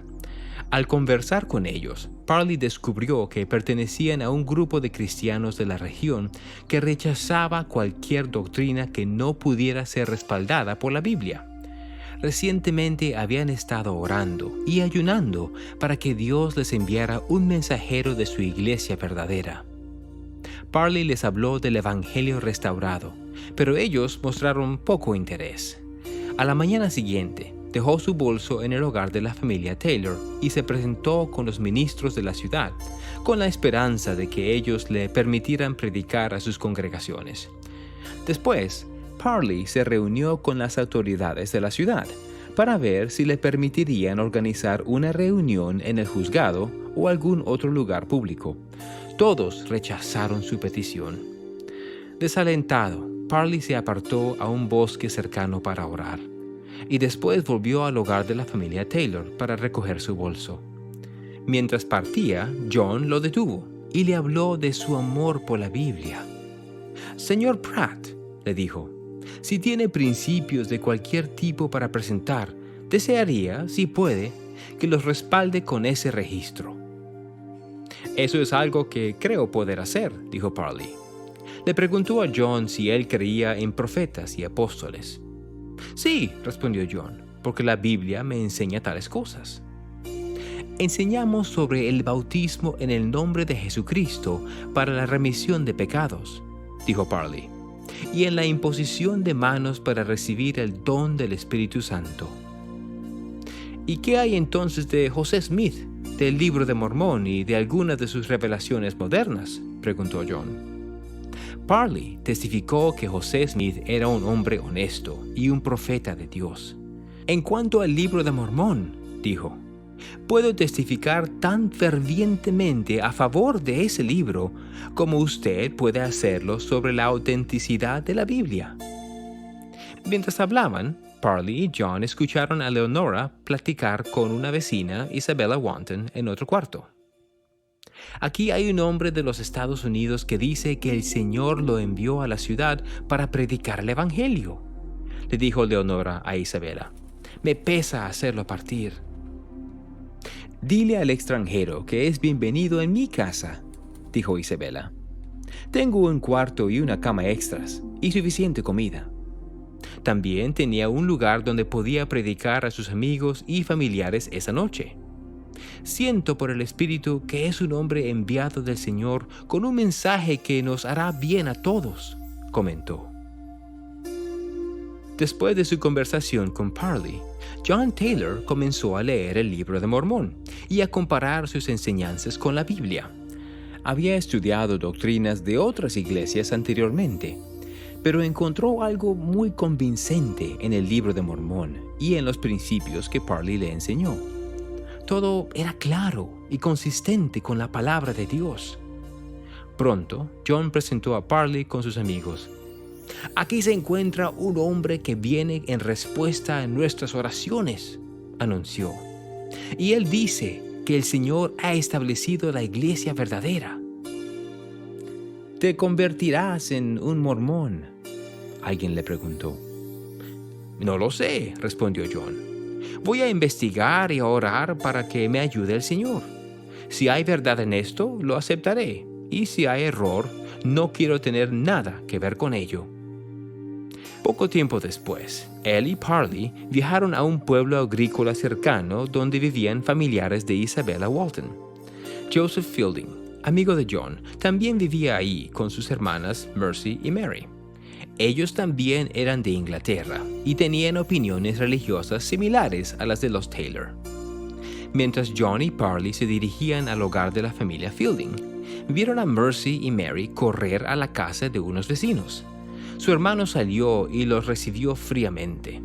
Dijo que deseaba que no hubieran venido. Sus hermanas y muchas otras personas en el pueblo no querían escucharlos predicar. «¿Por qué se oponen al mormonismo?», preguntó Parley. «No lo sé», respondió Joseph. «El nombre suena despreciable». Dijo que no estaban buscando nuevas revelaciones ni cualquier doctrina que contradijera las enseñanzas de la Biblia. «Ah», dijo Parley, «si eso es todo, pronto eliminaremos sus prejuicios». Le dijo a Joseph que llamara a sus hermanas de regreso a la casa. Sabía que había una reunión religiosa en el pueblo esa tarde y quería predicar en esta. «Cenaremos con ustedes y luego todos iremos juntos a la reunión», dijo Parley. «Si tú y tus hermanas están de acuerdo con esto, aceptaré predicar el antiguo evangelio de la Biblia y omitiré todas las nuevas revelaciones que estén en contra». Esa tarde, Joseph, Mercy y Mary Fielding se sentaron en un cuarto lleno de personas y quedaron cautivados por el sermón de Parley.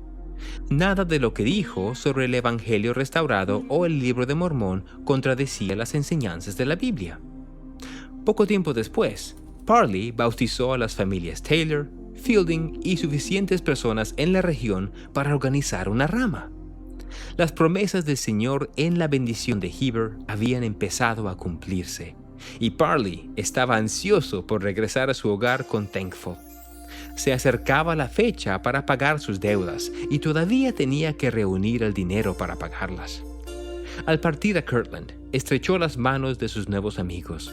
Uno por uno pusieron dinero en sus manos, sumando cientos de dólares. Era suficiente para pagar sus deudas más urgentes. Cuando Parley llegó a Kirtland, vio que Thankful se encontraba sana, el cumplimiento de otra de las promesas del Señor. Después de haber pagado algunas deudas, Parley recolectó folletos y copias del Libro de Mormón y regresó a Canadá para continuar con su misión, esta ocasión llevando a su esposa. El viaje agotó a Thankful, y cuando los santos en Canadá vieron lo débil que estaba, dudaron que estuviera lo suficientemente fuerte para dar a luz al hijo prometido en la bendición dada a Parley. Sin embargo, poco después, Parley y Thankful estaban esperando a su primer hijo. Mientras los Pratt se encontraban fuera, sus amigos, Caroline y Jonathan Crosby, rentaron su casa en Kirtland. Los Crosby eran una pareja joven que se habían mudado a Kirtland algunos meses antes de la dedicación del templo. A menudo se reunían con amigos para adorar, cantar himnos o comer juntos. Con el templo terminado, más santos se estaban mudando a Kirtland. Había suficiente tierra en la región, pero mucha parte de ella estaba sin desarrollar. Los santos se apresuraban para construir más casas, frecuentemente a crédito, ya que no había mucho dinero en la comunidad. Pero no podían construir lo suficientemente rápido para hospedar a las nuevas personas que llegaban. Así que las familias que ya estaban establecidas solían abrir las puertas de sus hogares a estas personas o les rentaban cuartos que tenían de sobra. Como las viviendas en el pueblo eran escasas, John Boynton, uno de los apóstoles, se dirigió a los Crosby para ver si le rentarían la casa de los Pratt a su familia. Les ofreció más de lo que ellos pagaban a los Pratt. Era una oferta generosa, y Caroline sabía que ella y Jonathan podían usar ese dinero para ayudarles a pagar la casa que estaban construyendo. Pero disfrutaban mucho con vivir solos, y Caroline estaba ahora embarazada con su primer hijo. Si se salían de la casa de los Pratt, tenían que mudarse con su vecina anciana, Sabre Granger, que solo tenía un cuarto en su pequeña cabaña. Jonathan le pidió a Caroline que tomara la decisión de mudarse. Caroline no quería dejar la comodidad y el espacio del hogar de los Pratt, y estaba renuente en cuanto a mudarse con la hermana Granger. El dinero no le preocupaba tanto, sin importar cuánto ella o Jonathan lo pudieran utilizar. Pero saber que estarían ayudando a la numerosa familia Boynton a reunirse en Kirtland valía el pequeño sacrificio que Caroline tenía que hacer. Después de varios días, le dijo a Jonathan que estaba dispuesta a mudarse. A finales de junio, William Phelps y otros líderes de la iglesia en el condado de Clay escribieron al profeta para hacerle saber que las autoridades locales habían convocado a los líderes de la iglesia al juzgado, donde hablarían del futuro de los santos en su condado. Las autoridades hablaron con calma y amabilidad, pero sus palabras no dieron cabida para llegar a un acuerdo. Dado que los santos no podían regresar al condado de Jackson, las autoridades recomendaron que buscaran un nuevo lugar para vivir en donde pudieran estar solos. Los líderes de la iglesia en el condado de Clay acordaron irse en lugar de arriesgarse a otra violenta expulsión. Las noticias destrozaron las esperanzas que tenía José de regresar al condado de Jackson ese año, pero no podía culpar a los santos de Missouri por lo sucedido. «Ustedes están más familiarizados que nosotros con las circunstancias», respondió. «Y claramente han sido dirigidos sabiamente en sus decisiones con respecto a partir del condado». Con los santos de Missouri necesitando un nuevo lugar donde asentarse, José sintió aún más presión por recaudar dinero para comprar tierras. Decidió abrir una tienda de la iglesia cerca de Kirtland y pidió prestado más dinero para comprar bienes para vender allí. La tienda tuvo algo de éxito, pero muchos santos, sabiendo que José no les rechazaría crédito en la tienda, tomaron ventaja de su bondad y confianza. Varios de ellos también insistían en intercambiar por lo que necesitaban, lo cual complicaba obtener ganancias monetarias sobre los bienes. A finales de julio, ni la tienda ni cualquier otro intento de los líderes de la iglesia había ayudado a aliviar las deudas de la iglesia. Desesperado, José partió de Kirtland con Sidney, Hiram y Oliver hacia Salem, una ciudad en la costa este, después de escuchar de un miembro de la iglesia que creía saber dónde encontrar una provisión de dinero escondido. Cuando llegaron a la ciudad, no encontraron dinero proveniente de esa pista, y José se dirigió al Señor para obtener guía. «Yo, el Señor vuestro Dios, no estoy disgustado con vuestro viaje hasta acá, no obstante vuestras imprudencias», fue la respuesta. «No os preocupéis por vuestras deudas, porque os daré el poder para pagarlas. No os inquietéis tocante a Sión, porque obraré misericordiosamente con ella». Los hombres regresaron a Kirtland alrededor de un mes después con la situación financiera de la iglesia preocupándoles todavía. Pero José y sus consejeros propusieron un nuevo proyecto ese otoño que podría recaudar el dinero que necesitaban para Sion.